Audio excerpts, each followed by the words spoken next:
महाराज जे आहेत ते खरे वारसदार नाही, ते दत्तक आहेत. निवडणुकीच्या तोंडावर केलेलं हे विधान तुम्ही कसं बघता? मी संजय मंडलिकचं विधान काही ऐकलं नाही, त्यामुळे योग्य नाही प्रतिक्रिया देणं. दुसरीकडे माढ्यामध्ये भाजपला धक्का बसण्याची शक्यता आहे.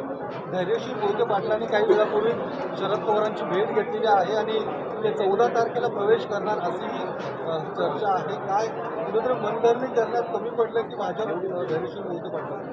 51% मतं घेऊन आमचे रणजितसिंग नाईक निंबाळकर निवडून येणार आहे. जनतेला मोदीजीला मत द्यायला तयार आहे, मत द्यायचं आहे. आणि तिथे माळ्याच्या ग्राउंड रियालिटी अशी आहे की जनताही मोदींच्या मागे उभी आहे. नाईक निंबाळकरला मत देणं म्हणजे मोदीजीला मत देणं आहे, त्यामुळे तेच निवडून येतील. सर, इकडं रामराजे काम करणार नाही असं सांगितलं गेलेलं आहे, दुसरीकडं मोहिते पाटील काम करतात. तुम्ही 51% मतं सांगताय ते त्यांची कशाच्या आधारावर? महायुतीचे सर्व नेते शेवटच्या दिवशीपर्यंत कामाला लागणार आहे.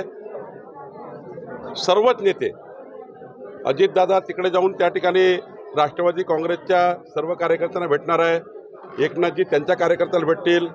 ज्या ठिकाणी भाजप लढतात त्या ठिकाणी ते काम करतील. शेवटी ही निवडणूक मोदींची निवडणूक आहे आणि मोदींच्या निवडणुकीमध्ये कोणी विरोध करणार नाही. काही आपसातले जे त्या ठिकाणी वाद असतात ते स्थानिक लेवलचे वाद आहेत. आणि मी तुम्हाला दाव्यानेच सांगतो, धैर्यशील मोहिते पाटील असोत की रणजितसिंग मोहिते पाटील असो, शेवटी मोदींच्या निवडणुकीमध्ये ते आमच्या आव्हानाला साथ देतील. मलाही माहिती आहे काही दिवसाकरता त्यांची नाराजी आहे. आपसातलं काही त्या ठिकाणी समन्वय नसल्यामुळं काही त्या ठिकाणी स्थिती निर्माण झाली आहे. पण मला विश्वास आहे की ते सुद्धा मोदीजींना साथ देतील. साताऱ्याच्या जागेसंदर्भात काय सांगतात? कारण भाजपने जागा पुरवण्याची मागणी केली. सातारा जागेचा निर्णय आता जे काही महायुतीय जागा आहे एक 5-10 मिनिटात निर्णय होईल एवढा आमच्या सकारात्मक झाल्या आहे. केवळ आमचे 3 नेते आणि मी बसणार आहे. लवकरच त्याचा निर्णय होईल. तुम्ही इकडे म्हणताय 5-10 मिनिटात निर्णय होईल, परंतु सातारच्या जागेकडे सगळीकडे लक्ष लागलेलं आहे. जाणून बुजून उदयनराजेंना तात्काळ त्याला जोडून एक प्रश्न, एका जागेला धरून 7 जागा आहे. एका वेळी 7 जागा जाहीर कराव्या लागणार आहे. त्यामुळे एका जागेसाठी अलग अलग नाही करता येत. 7 जागा एका वेळी जाहीर होतील. त्यामुळं त्या ठिकाणी थोडं थांबला आहे. मला वाटतं बाकी काही प्रॉब्लेम नाही. 2014 झाला त्यानंतर शरद पवार हे 2019ला अमित शहा आले होते. 2024ला कुठला नेता येतात? काही काळजी नको करा तुम्ही. तुम्हाला प्रचंड ऊर्जा मिळेल या लोकसभेला. इतकं सारं नेतृत्व या ठिकाणी येईल. अजित पवारांचा शपथविधी झाल्यानंतर शरद पवार हे महायुतीसोबत येण्यासाठी 50% तयार झाले होते असं प्रफुल्ल पटेल यांनी दावा केला. त्याला देवेंद्र फडणवीसांनी सुद्धा दुजोरा दिलेला नाही. त्या बैठकीला मी नसल्यामुळं मला माहिती नाही. बाबा आता म्हणतात की विजय वडेट्टीवार भाजपमध्ये येणार आहे. वडेट्टीवार भाजपमध्ये. मी वारंवार सांगितलं आहे, आजही आपल्यासमोर सांगतो की मोदीजीच्या विकसित भारताच्या संकल्पाला साथ देण्याकरता जो येईल त्याच्याकरता दुपट्टा तयार आहे. नंबर 1. राहिला प्रश्न वडेट्टीवारचा. वडेट्टीवारजींनी आतापर्यंत आमच्या कुणाशी संपर्क केला नाही. त्यांच्या नेतृत्वावर प्रश्नचिन्ह उभं करणं योग्य नाही. ते काँग्रेसचे नेते आहे, त्यामुळं त्यांची प्रतिमा मलिन होईल असं कुठलंही काही स्टेटमेंट कुणी करणार नाही किंवा असा संभ्रम तयार करू नका, संभ्रम पसरू नका. ते सध्या काँग्रेसचे नेते आहेत. ज्या दिवशी त्यांना असं वाटेल की आमच्याकडे मोदीजींच्या नेतृत्वात काम करायचं आहे त्या दिवशी विचार होईल. पण आज मात्र त्यांनी कोणाशी संपर्क केला नाही. सर, काँग्रेस असेल, राष्ट्रवादी असेल, अनेकांवर तुम्ही भ्रष्टाचाराचे आरोप केलेले आहेत. बारामती येऊन मध्ये कमळ फुलवणार असं म्हणतात. आता अडचणीचं ठरत नाही का त्यांच्याच उमेदवाराचा प्रचार करणं किंवा तुम्ही पक्षासाठी किंवा मोदीजींना पंतप्रधान करण्यासाठी कुणालाही सोबत प्रश्नाला धरून आपण विचारलं होतं निष्ठावाला संधी देणार का आयताला संधी देणार? आपण शेवटी उमेदवार आयात केला. मी तुम्हाला एवढंच सांगतो आहे, मोदीजी तिसऱ्यांदा प्रधानमंत्री पदाची शपथ घेतील तेव्हा बारामतीचा खासदार त्या ठिकाणी असेल. एक महत्त्वाचं. दुसरं राहिलं प्रश्न भ्रष्टाचाराचे. जोपर्यंत कुठल्याही नेत्याला कोर्टातून सजा होत नाही, गुन्हे दाखल होतात, कोणी तक्रार करतं, आरोप प्रत्यारोप होतात, आम्ही आरोप प्रत्यारोप करतो, ते आमच्यावर करतात, परंतु कोर्टात दोषी झाल्याशिवाय कुणालाही दोष म्हणता येणार नाही. आपल्या जे न्यायव्यवस्था आहे, न्यायव्यवस्थेच्या माध्यमातून जोपर्यंत त्याला अंतिम जेल होत नाही किंवा अंतिम सजा होत नाही, शिक्षा होत नाही, तोपर्यंत त्याला दोषी म्हणता येत नाही. आरोप प्रत्यारोप सुरू असतात. राज ठाकरेंनी पाठिंबा दिलाय भाजपला, त्याच्यावरती संजय राऊतांचं वक्तव्य ऐकलं का त्याबद्दल? नाही, संजय राऊतला उत्तर नितेश राणे देतात, ते देतील उत्तर. परंतु मी राजसाहेबांचे आभार मानतो आपल्या माध्यमातून की त्यांनी मोदीजीच्या विकसित भारताच्या गॅरंटीला साथ दिली.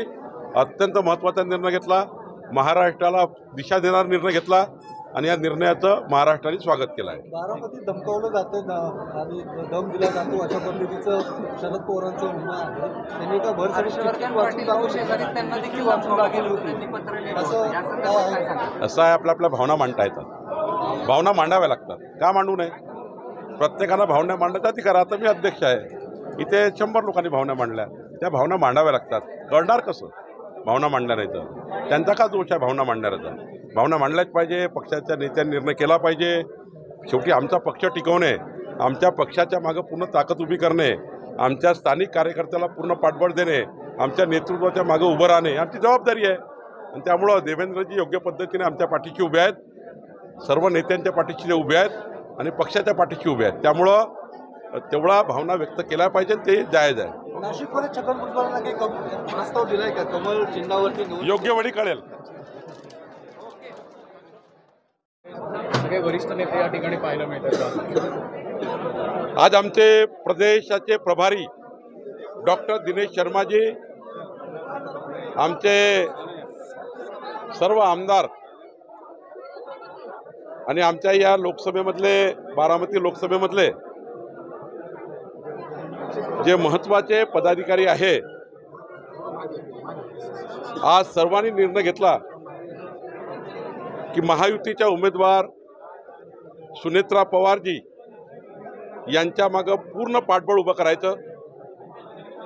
आमच्या मागच्या 2019मध्ये ज्या कांचनताई कुल उमेदवार होत्या त्यांनी 5,31,000 मतं घेतले होते.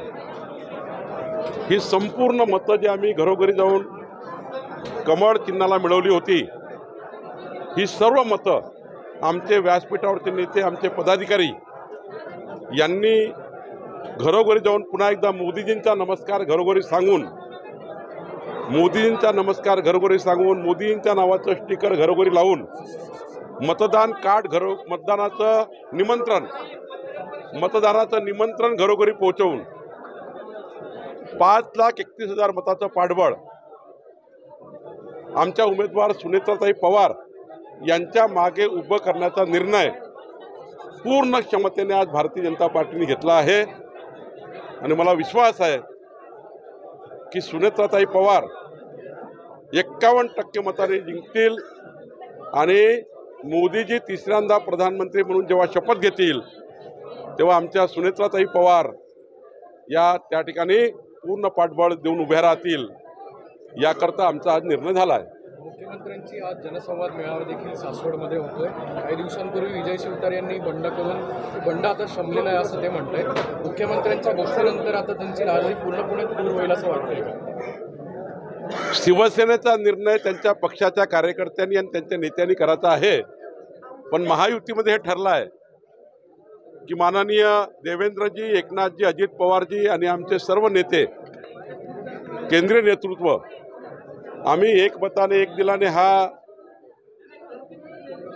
प्रचाराचा जो आम्ही सुरुवात केली आहे, मला वाटतं संपूर्ण महाराष्ट्रामध्ये महायुती प्रचंड भक्कमपणे काम करत आहे. कालही मोदीच्या सभेला महायुतीची 1,00,000 जनतेची सभा झाली आणि ज्या पद्धतीने आम्ही योजना तयार केली आहे, नियोजन केलं आहे, भारतीय जनता पार्टी मात्र जिथे एकनाथजीचे उमेदवार आहे तिथे प्रचंड ताकदीने आम्ही त्यांच्या मागे पाठबळ उभं करू. जिथे अजितदादाचे उमेदवार आहे तिथे त्यांच्या मागे उभे करू. जिथं आमचे उमेदवार आहे तिथे महायुती आम्हाला मदत करेल. आणि मी दाव्याने मागेही सांगितलं होतं की 45+ खासदार मोदीजींच्या पाठीशी त्या ठिकाणी पाठवण्याचा या महाराष्ट्राच्या जनतेचं मत आहे. हा त्या ठिकाणी आम्हाला घमंड नाही तर आत्मविश्वास लोकांवर आहे की मोदीजीच्या विकसित भारताला संकल्पाला लोक साथ देतील. आणि बारामती तर प्रचंड मताने निवडून येईल. खालची जे जनता आहे या जनतेला मोदीजीला मत द्यायचं आहे, या जनतेला मोदीजीला प्रधानमंत्री करण्याकरता मत द्यायचं आहे.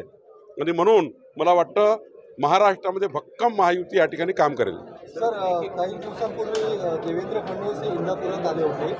इंदापुरात बोलताना त्यांनी म्हटलं होतं की ही जी लढाई आहे पवार विरुद्ध पवार नसून गांधी विरुद्ध मोदी अशी लढाई आहे. मात्र हे नॅरेटिव्ह सेट करण्याचा प्रयत्न हा देवेंद्र फडणवीसांकडनं होते असं टीका विरोधकांकडनं. यात काय नरेटिव्ह आहे की सुनेत्राताई पवारांना मत देणं म्हणजे मोदीजींना मत देणं आहे आणि सुप्रियाताईला मत देणं म्हणजे राहुल गांधीला मत देणं आहे. शेवटी निवडणूक ग्रामपंचायतची आहे का, नगरपालिकेची आहे का? देशाची निवडणूक आहे. देशाचा पंतप्रधान ठरवेल. या निवडणुकीत देशाचा पंतप्रधान ठरणार आहे आणि मग जर पंतप्रधान ठरणार असेल या निवडणुकीमध्ये तर लोकांना मोदीजीला मत द्यायचं आहे. मोदीजीला म्हणजे सुनेत्राताई पवारांना मत द्यायचं आहे. सरळ सरळ विषय आहे. सरळ सरळ दोन खेमे आहेत. एक खेमा त्या ठिकाणी राहुल गांधी तिकडे उभा आहे आणि एक खेमा मोदी यांच्या मागे उभा आहे. त्यामुळे दोनच निवडणूक आहे, दोनच विषय निवडणुकीचे आहेत. संजय मंडलिक असं म्हणतायत की कोल्हापूरचे महाराज